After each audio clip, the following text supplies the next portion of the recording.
जय हिंद दोस्तों, आप सभी को SWR चैनल पर स्वागत है। कैसे हैं? आशा है कि आप बहुत बढ़िया होंगे। चलिए आज एक टॉपिक को स्टार्ट करते हैं। इस टॉपिक का नाम होगा ब्लड यानी रक्त यानी लहू होता है। इस चैप्टर का नाम है ब्लड यानी रक्त या लहू कहते हैं। ब्लड के अध्ययन को सीरोलॉजी या हेमेटोलॉजी कहते हैं। जो ब्लड को अध्ययन हम करते हैं उसे क्या कहते हैं? सीरोलॉजी या हेमेटोलॉजी कहते हैं। ब्लड एक कैसा है? ब्लड एक संयोजित ऊतक होता है और ब्लड का पीएच मान कितना होता है? 7.4 होता है। जैसे पानी का पीएच मान कहे तो कितना होगा? यानी पानी का पीएच मान होता है 7 होता है और ब्लड का पीएच मान कितना होता है? तो ब्लड का पीएच मान 7.4 होता है। यानी कि हल्का सा ब्लड कड़वा लगेगा। ब्लड का स्वाद कैसा होगा? तो ब्लड का स्वाद हल्का सा कड़वा होता है। आगे कहते हैं मेरे बाबू, ब्लड कैसा होता है? ब्लड एक क्षारीय होता है। तो स्वस्थ मनुष्य के शरीर में 5.5 लीटर ब्लड पाया जाता है। यानी कि जो व्यक्ति स्वस्थ होगा उसके शरीर में कितने लीटर ब्लड पाया जाएगा? तो 5.5 लीटर ब्लड पाया जाएगा। तो आपके मन में एक क्वेश्चन या डाउट जरूर होगा, सर कोई छोटा बच्चा होगा, जो छोटे बच्चे जन्म लेते हैं तो उन लोगों का वजन लगभग 2.5 से 3 kg का होता है। आप सब बता रहे 5.5 kg ब्लड पाया जाता है स्वस्थ मनुष्य के शरीर में। तो बाबू इस बात को नोटिस करना, व्यक्ति के वजन के अनुसार उसके शरीर में उसके वजन के 7% ही क्या पाया जाता है? ब्लड पाया जाता है।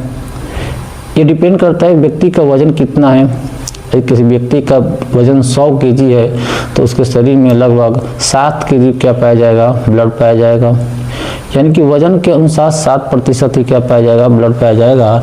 स्पष्ट रूप से लिखा गया है कि अर्थात उसके कुल भार का कितना प्रतिशत होता है? 7% होता है। और महिलाओं में पुरुषों की अपेक्षा आधा लीटर ब्लड कम पाया जाता है। जो महिला होती है, महिलाओं के शरीर में व्यक्तियों की तुलना में उसके अंदर आधा लीटर ब्लड क्या पाया जाता है? कम पाया जाता है। क्यों पाया जाता है? महिलाओं के शरीर में आधा लीटर ब्लड इसलिए कम पाया जाता है क्योंकि महिलाओं में हीमोग्लोबिन की मात्रा कम पाया जाता है। पुरुषों के तुलना में महिलाओं के शरीर में हीमोग्लोबिन की मात्रा क्या होता है? कम पाया जाता है। इसीलिए उसके शरीर में आधा लीटर ब्लड कम पाया जाता है। महिलाओं में हीमोग्लोबिन की मात्रा कम होता है, इसीलिए ब्लड आधा लीटर क्या होता है? कम पाया जाता है। वयस्क मानव में रक्त का निर्माण अस्थि मज्जा में होता है। सर जी अस्थि मज्जा किसे कहते हैं? अस्थि मज्जा को इंग्लिश में बोन मैरो कहते हैं। अस्थि मज्जा को इंग्लिश में क्या कहते हैं? बोन मैरो कहते हैं। यानी कि जो हड्डी होता है कि हड्डी के अंदर एक मांस का लुथरा पाया जाता है। हड्डी के अंदर मांस का एक छोटा सा लुथरा पाया जाता है, उसी को क्या कहते हैं? बोन मैरो कहते हैं। तो सर क्या व्यक्ति के भी अंदर जो बोन मैरो हो उसका भी कुछ ना कुछ तो रेशियो होता होगा? जी हाँ, होता है। व्यक्ति के शरीर के अनुसार यानी वजन के अनुसार हम बात करें, पूरे वजन का 4% क्या होता है? बोन मैरो पाया जाता है। यानी किसी व्यक्ति का वजन 100 kg है तो उसके शरीर में बोन मैरो की संख्या कितनी हो जाएगी? वजन कितना होगा? तो 4 kg हो जाएगा। पूरे वजन का 4% बोन मैरो पाया जाता है और वही बोन मैरो क्या करता है? ब्लड का निर्माण करता है। बोन मैरो ब्लड के निर्माण में बहुत ही क्या होता है? उत्तरदायी होता है। वयस्क मानव में रक्त का निर्माण अस्थि मज्जा करता है, जबकि भ्रूण यानी बच्चा में, जब बच्चा पेट में होता है उसे क्या कहते हैं? भ्रूण कहते हैं। जो बच्चा पेट में ही होता है तो उसे क्या कहते हैं? भ्रूण कहते हैं। तो बच्चा जो पेट में होता है तो भ्रूण होगा, तो भ्रूण के अंदर हड्डी का पूर्ण रूप से विकसित नहीं हुआ होता है। छोटे बच्चों में हड्डी पूर्ण रूप से विकसित नहीं हुआ होता है। तो क्या उसके अंदर बोन मैरो पाया जाएगा? जी हाँ, उसके अंदर बोन मैरो पाया जाएगा, बहुत ही कम मात्रा में पाया जाएगा, जो ब्लड का निर्माण ठीक से नहीं कर पाएगा। इसलिए छोटे बच्चों में जो ब्लड का निर्माण होता है वो लीवर के मेसोडर्म में होता है। छोटे बच्चों में ब्लड का निर्माण जो होता है तो लीवर के मेसोडर्म से ही होता है, और मेसोडर्म ये क्या करता है, ब्लड का निर्माण करता है उसमें। तो यहाँ पे लिखा गया है कि जबकि भ्रूण में लीवर के मेसोडर्म में होता है, ब्लड प्लीहा या तिल्ली में क्या होता है, स्टोर होता है। तो प्लीहा किसे कहते हैं या तिल्ली किसे कहते हैं? तो पेट के बाएं साइड में क्या होता है, प्लीहा या तिल्ली पाया जाता है। मानव शरीर के बाएं साइड में प्लीहा या तिल्ली पाया जाता है, जो क्या होता है, प्लीहा और तिल्ली ब्लड को क्या करता है, स्टोर करके रखता है। हमारे शरीर के अंदर जो भी ब्लड बनता है तो उसको स्टोर करने का कार्य कौन करता है, प्लीहा या तिल्ली करता है, जो मानव शरीर के बाएं साइड में पाया जाता है। यदि किसी व्यक्ति को बाएं साइड में कोई चाकू मार दे तो प्लीहा या तिल्ली क्या होता है, फट जाता है, जिससे व्यक्ति की शीघ्र ही क्या होती है, मृत्यु हो जाती है। आगे देखते हैं, प्लीहा या तिल्ली को ब्लड बैंक के नाम से जानते हैं, यानी कि प्लीहा या तिल्ली को हम क्या कहते हैं, ब्लड बैंक के नाम से जानते हैं, क्योंकि यहाँ पर ब्लड क्या होता है, स्टोर होता है। और ब्लड परिसंचरण की खोज किसने किया था, विलियम हार्वे ने किया था। ब्लड परिसंचरण की खोज किसने किया था, विलियम हार्वे ने किया है। तो सर परिसंचरण किसे कहते हैं, एक तो क्वेश्चन में डाउट होगा, ये परिसंचरण किसे कहते हैं। तो मानव शरीर के अंदर ब्लड के आवागमन की प्रक्रिया को ही क्या कहते हैं, परिसंचरण कहते हैं। मानव शरीर के अंदर ब्लड के आवागमन की प्रक्रिया को ही क्या कहते हैं, परिसंचरण कहते हैं। अक्सर आप छोटे पे पढ़े होंगे कि मानव शरीर का टेम्परेचर कितने डिग्री सेल्सियस होता है, तो मानव शरीर का टेम्परेचर 37 डिग्री सेल्सियस होता है। आखिर क्यों? मानव शरीर का टेम्परेचर 37 डिग्री सेल्सियस तो पढ़कर हम लोग आए हैं, मानव शरीर का टेम्परेचर कितना पढ़ते हुए आए हैं, 37 डिग्री सेल्सियस पढ़ते हुए आए हैं। क्यों ये पढ़ते हम लोग आए हैं? मानव शरीर के अंदर जब ब्लड का आवागमन होगा तो आवागमन करने से उसके शरीर का टेम्परेचर कितना हो जाता है, 37 डिग्री सेल्सियस हो जाता है। ठीक है, यानी कि ब्लड परिसंचरण की खोज किसने किया था, विलियम हार्वे ने किया था। यानी ब्लड में कोलेस्ट्रॉल का सामान्य स्तर 180 से 200 ग्राम प्रति डीएल होता है। यानी कि मानव शरीर में जो ब्लड होता है उसमें कोलेस्ट्रॉल का मात्रा कितना होना चाहिए, 180 से 200 ग्राम प्रति डीएल होना चाहिए।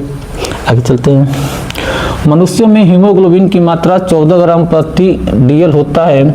सर मनुष्यों का मतलब, यानी कि मनुष्य की बात करें मेल में 14 ग्राम प्रति डीएल, इसका मतलब क्या होता है, मानव शरीर के प्रति 100 ml ब्लड में उसके अंदर 14 ग्राम से अधिक हीमोग्लोबिन की मात्रा होना चाहिए।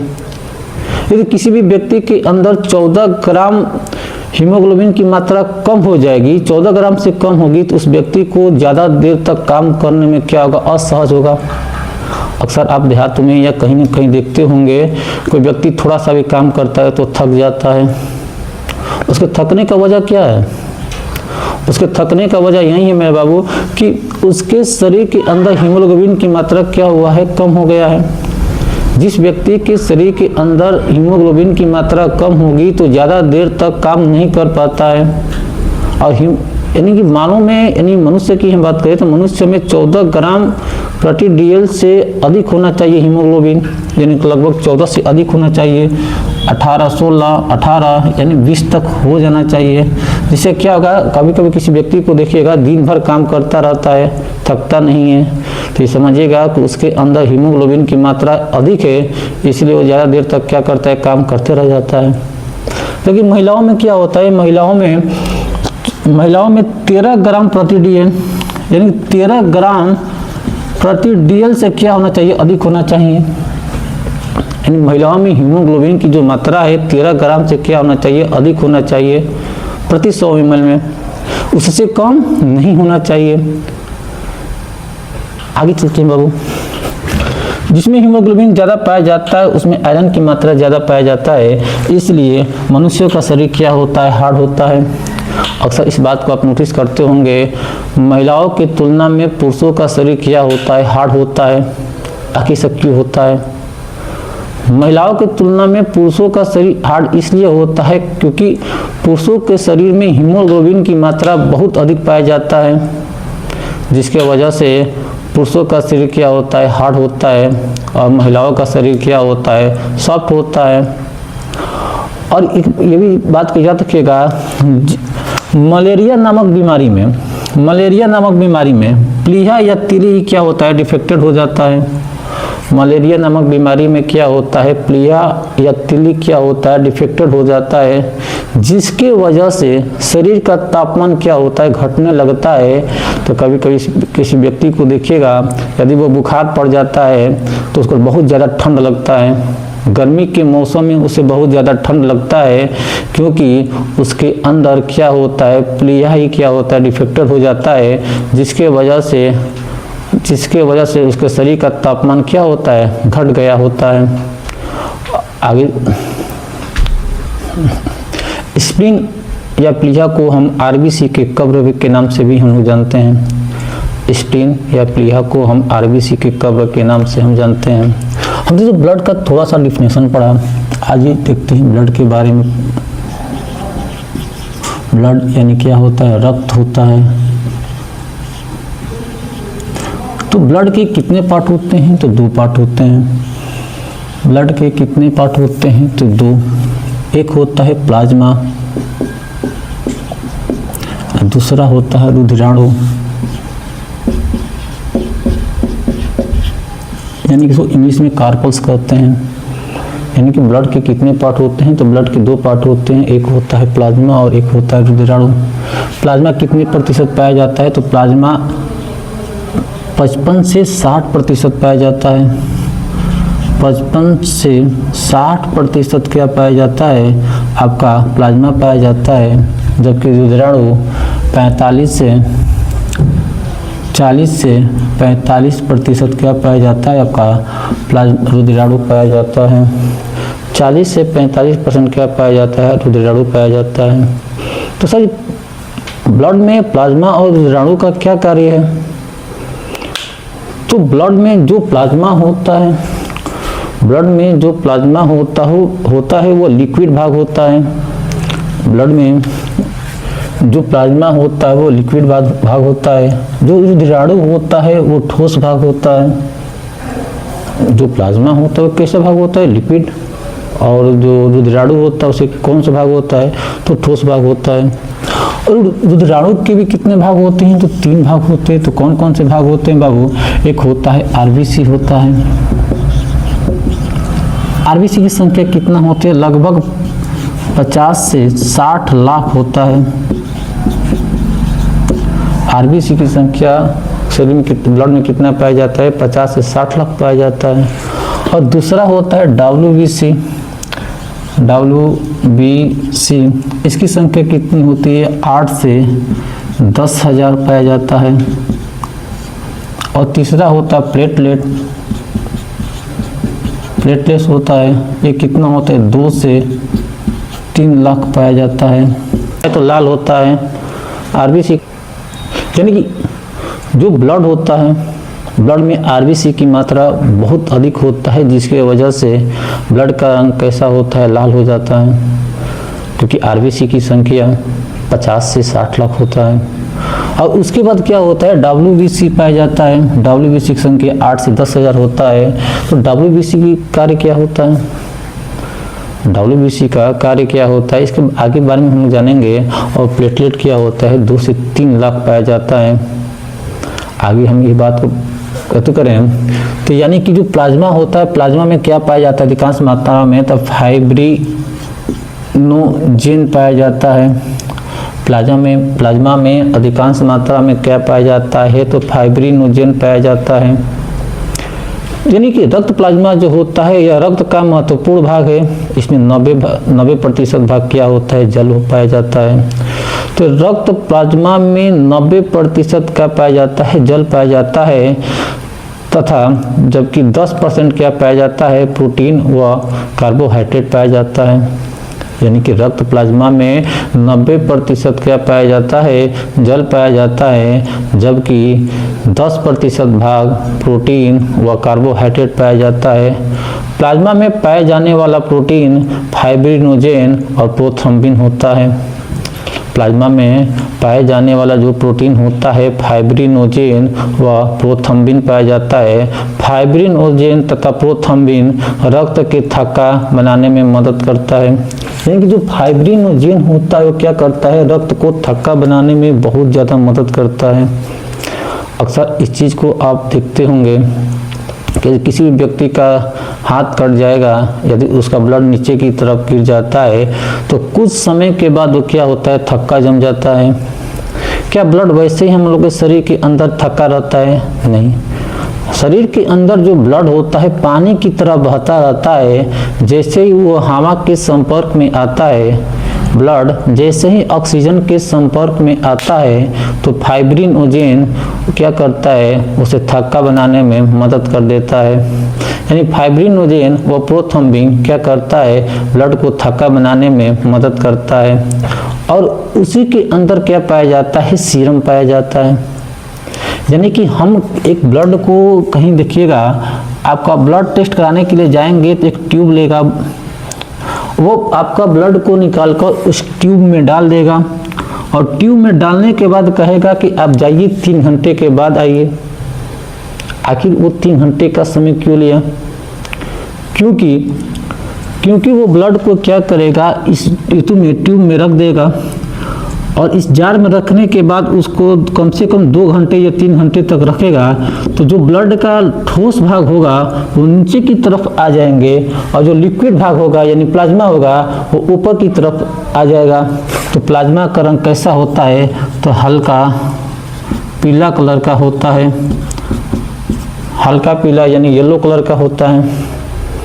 और वहीं प्लाज्मा को निकालेगा और प्लाज्मा को निकालकर उसमें से सीरम को निकालेगा और सीरम को निकालकर क्या करता है, बीमारियों की जांच करता है। यानी कि जब रक्त प्लाज्मा में से फाइब्रिनोजेन नामक प्रोटीन निकाल लेते हैं तो शेष बचा हुआ भाग क्या होता है, सीरम होता है। जब रक्त प्लाज्मा में से फाइब्रिनोजेन नामक प्रोटीन को निकाल देते हैं तो शेष बचा हुआ भाग क्या होता है, सीरम होता है। जब रक्त प्लाज्मा में से फाइब्रिनोजेन नामक प्रोटीन को निकाल लेते हैं तो शेष बचा हुआ भाग क्या होता है, तो सीरम होता है। आगे देखते हैं। और सीरम हल्का पीला रंग का होता है। जो सीरम होता है कैसा होता है, हल्के पीले रंग का होता है। और बीमारियों की जांच किससे की जाती है, तो सीरम से की जाती है। इस बात को नोटिस कर लीजिएगा कि यदि आपका ब्लड निकलता है बीमारियों की जांच के लिए तो ब्लड में से क्या होता है, सीरम को निकाल कर ही क्या किया जाता है, बीमारियों की जांच की जाती है। और आगे हम लोग इस बारे में जानते हैं, रुधिराणु के बारे में और थोड़ा विस्तार से, रुधिराणु को और थोड़ा विस्तार से जानते हैं। तो रुधिराणु क्या होता है, यह एक रक्त का कणिका भाग होता है। ब्लड का एक कणिका भाग क्या होता है, रुधिराणु होता है। इसके 3 भागों में बांटा गया है, जैसे आरबीसी, डब्ल्यूबीसी और प्लेटलेट होता है। ब्लड का कणिका भाग क्या होता है, रुधिराणु होता है, यानी कि ठोस भाग होता है। इसके 3 अवस्थाएं कौन कौन से हैं, आरबीसी, डब्ल्यूबीसी और प्लेटलेट होता है। आरबीसी को क्या कहते हैं, रेड ब्लड कार्पल्स के नाम से जानते हैं। आरबीसी का फुल फॉर्म क्या होता है, आरबीसी का फुल फॉर्म होता है रेड ब्लड कार्पल्स होता है। तो रुधिराणु का 95% भागी क्या होता है, आरबीसी होता है।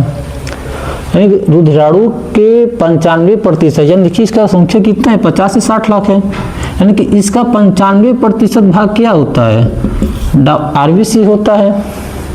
आरबीसी की कुल संख्या क्या होता है, 5 से 6 मिलियन होता है। सॉरी, आरबीसी का कुल संख्या कितना होता है, 5 मिलियन यानी 50 लाख होता है। आरबीसी में केंद्रक या लाइसोसोम नहीं पाया जाता है। यानी कि आरबीसी में केंद्रक नहीं पाया जाता है तो जाहिर सी बात है आरबीसी गोल नहीं होगा। यानी कि जो चीज गोल होगा तो उसके अंदर केंद्रक पाया जाएगा, लेकिन आरबीसी के अंदर क्या पाया जाता है, केंद्रक और लाइसोसोम नहीं पाया जाता है। यानी कि वो क्या होता है, बीच में से क्या होगा, चपटा होगा। कभी आप गोली खेले होंगे तो गोली देखिएगा, कभी इस तरह का गोली खेलते होंगे तो उस गोली के अंदर यहाँ पर हम जो गोली को दागते थे वो बीच में चपटा हुआ होता था। यानी कि जो भी चीज बीच में चपटा होगा तो उसके अंदर केंद्रक नहीं पाया जाएगा। और केंद्रक नहीं पाया जाएगा तो जाहिर सी बात है तो उसके अंदर भी क्या नहीं पाया जाएगा, लाइसोसोम नहीं पाया जाएगा। सर लाइसोसोम क्या होता है? तो लाइसोसोम शरीर के अंदर छोटे छोटे जीवाणुओं और विषाणुओं को मारने का कार्य करता है लाइसोजाइम। आगे देखते हैं मेरे बाबू, आरबीसी का टेक्निकल नाम क्या होता है? एरिथ्रोसाइट होता है। आरबीसी का जो टेक्निकल नाम होता है क्या होता है? एरिथ्रोसाइट होता है। आरबीसी का टेक्निकल नाम क्या होता है? एरिथ्रोसाइट होता है। और आरबीसी का जीवन काल कितना होता है? आरबीसी का जीवन काल 120 दिन होता है। आरबीसी का जीवन काल 100 कितने दिन होता है? 120 दिन का होता है। आरबीसी का निर्माण कौन करता है? तो अस्थि मज्जा करता है। आरबीसी का निर्माण कौन करता है? तो अस्थि मज्जा यानी बोन मैरो। हड्डी के अंदर पाए जाने वाले हड्डी के अंदर पाए जाने वाले एक मांस के लोथड़े को ही क्या कहते हैं? अस्थि मज्जा यानी बोन मैरो कहते हैं हम। जबकि भ्रूण अवस्था में आरबीसी का निर्माण कहाँ होता है? लीवर में होता है। जबकि भ्रूण अवस्था में आरबीसी का निर्माण कहाँ होता है? तो लीवर में होता है। भ्रूण उसे कहते हैं जो बच्चा पेट में होता है, उसे क्या कहते हैं? भ्रूण कहते हैं।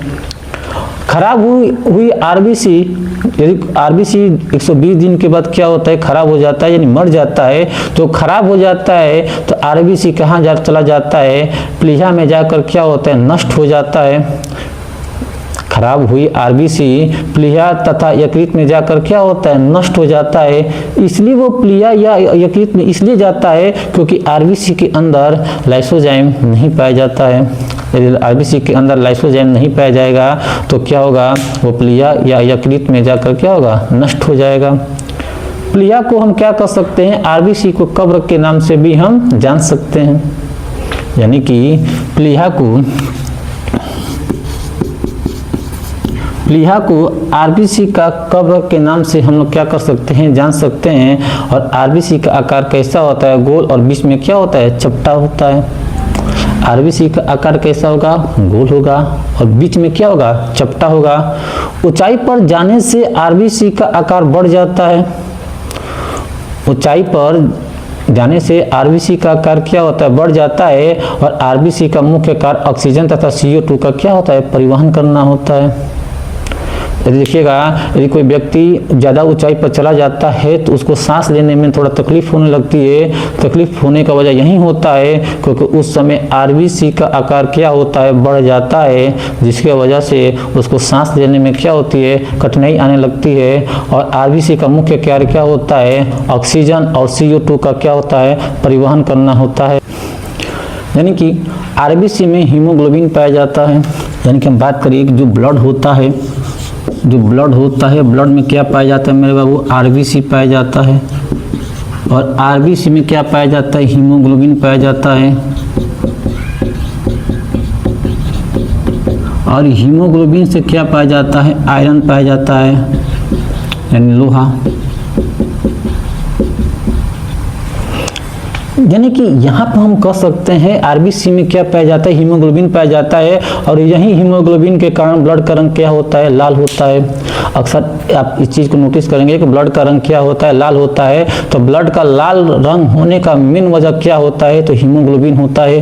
ब्लड का लाल रंग होने का वजह क्या होता है? हीमोग्लोबिन होता है। यानी आयरन से क्या बनेगा? हीमोग्लोबिन बनेगा। और हीमोग्लोबिन से क्या बनेगा? आरबीसी बनेगा। और आरबीसी से क्या बनेगा? ब्लड बनता है। यानी कि शरीर के अंदर आयरन का मात्रा होना बहुत आवश्यक है। देखिएगा, कभी भी कोई प्रेग्नेंट औरत होती है तो उसके तीसरे या चौथे या 5वें महीने में उसके आयरन की गोली की आवश्यकता हो जाती है। इसलिए हो जाती है कि बच्चे का निर्माण, पेट में बच्चे का निर्माण ब्लड के वजह से होता है। यदि उसके अंदर ब्लड की कमी होगी तो उस महिला को आयरन की गोली दी जाती है। और आयरन की गोली देने के वजह से उसके शरीर के अंदर क्या बनेगा? हीमोग्लोबिन बनेगा। और हीमोग्लोबिन से क्या बनता है? आरबीसी। और आरबीसी से क्या बन जाएगा? उसके अंदर ब्लड का निर्माण हो जाएगा। हम अभी आपको बताए थे कि मेल में हीमोग्लोबिन की मात्रा कितना होना चाहिए? 14 ग्राम प्रति DL होना चाहिए। पुरुषों में हीमोग्लोबिन की स्तर कितना चाहिए? 14 ग्राम प्रति डीएल से अधिक होना चाहिए, जबकि महिलाओं में कितना होना चाहिए? 13 ग्राम प्रति डीएल से क्या होना चाहिए? अधिक होना चाहिए, तभी जाकर वो महिला क्या होगी? स्वस्थ होगी। हीमोग्लोबिन में क्या होता है? आयरन पाया जाता है, और हीमोग्लोबिन ऑक्सीजन तथा CO2 का क्या करता है? परिवहन करता है। पुरुषों में हीमोग्लोबिन का स्तर आपको बता ही दिए कितना होता है? 14 ग्राम प्रति डीएल होता है। तो क्या सर जी आरबीसी से डीएनए की जांच की जा सकती है? क्या आरबीसी से डीएनए की जांच की जा सकती है? तो नहीं, आरबीसी से डीएनए की जांच नहीं की जा सकती है, क्योंकि आरबीसी के अंदर केंद्रक नहीं पाया जाता।